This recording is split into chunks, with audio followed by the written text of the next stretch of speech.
di situnya. Kalau ini berapa Bu? Kalau ini 45.000 untuk reseller. Nah,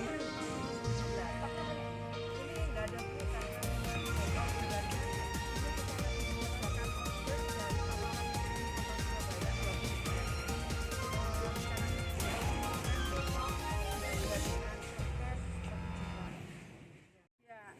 Kampung Kue kita gagas sejak tahun 2005 ya.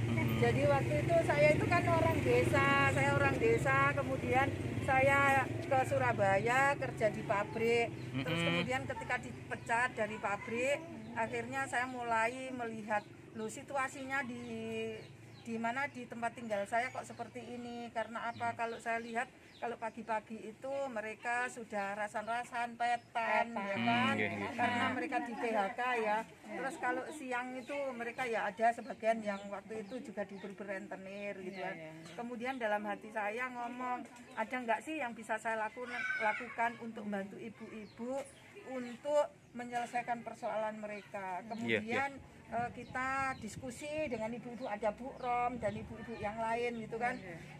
Kira-kira apa ya? Nah, kemudian kita banyak gagasan sampai kemudian apakah kita punya apa ya, mengumpulkan barang bekas ya, kemudian sebagai kader lingkungan, terus kita catering juga waktu itu.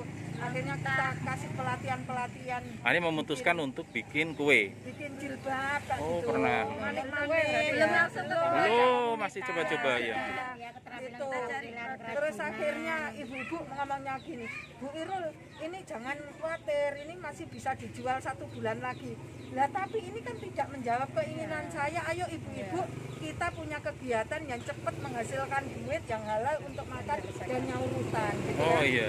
Nah ternyata karena kondisinya seperti itu, akhirnya kita beralih ke ini, ada beberapa orang yang sudah membuat kue, tapi secara ekonomi keluarga tidak ada peningkatan yang signifikan dan tidak ada dampaknya bagi masyarakat sekitar. Karena pada saat itu saya masih membaca adanya gap antara penduduk asli dan penduduk pendatang gitu kan. Kalau sekarang kan sudah membaur ya, nggak ada yang pendatang, kemudian ini penduduk asli nggak ada sekarang. Nah dari situ kemudian kita juga, wah kalau kita seandainya ada satu kampung bikin kue, wah ini luar biasa.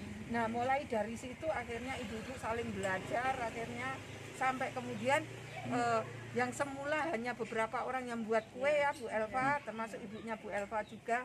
Akhirnya apa? Bertambah.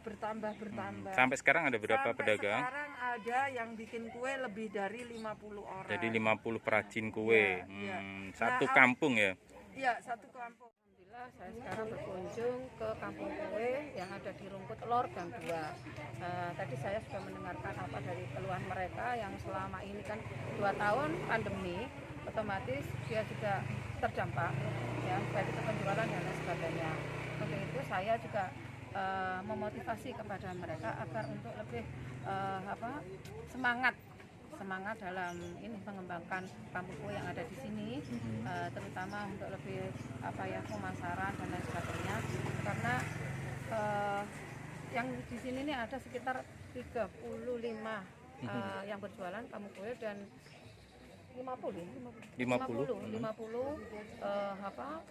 warganya, komunitas warganya yang untuk berproduksi bikin kue itu. Nah ini mungkin karena tadi itu ya ada berkah, kayaknya ada berkah dari pandemi ini juga ada berkahnya, maksudnya orang meninggal kan kemarin banyak ya, sehingga kampung kue di sini yang paling lebih banyak peminatnya itu beli adalah apem. Karena banyak orang meninggal. Dan alhamdulillah di sini juga ada mulai bangkit melebar ke ini oleh-oleh yang tidak hanya untuk kue-kue yang tradisional yang bawaan, tapi juga ekonomi menengah ke atas, seperti tadi almond crispy yang tadi sebenarnya tadi di sana ya contohnya yang sudah kemasan seperti itu. Jadi di pesawat itu juga sudah ada. Nah ini artinya mereka sudah bersemangat untuk mengembangkan yang ada di kampung kue semacam ini. Saya juga berharap pada pemerintah Kota Surabaya agar tetap memperhatikan, tetap menyemangati mereka memberikan pendampingan agar supaya kampung kue ini tetap tetap maju. Jangan sampai ada ya walaupun banyak yang berjualan di luar kue-kue seperti itu, tapi ini adalah perjuangan mereka dari dulu merintis itu juga tidak gampang. Betul. Ya mulai dari tahun berapa itu 2001 ya. Iya, 2005. 2005 dia sudah merintis ini dan mudah-mudahan ini juga menjadi kampung wisata kan ini wisata kue. Untuk itu saya akan mungkin support kepada mungkin memberikan motivasi kepada kamu yang dari sini untuk menyampaikan kepada pemerintah Kota Surabaya agar mensupport itu baik pendampingan.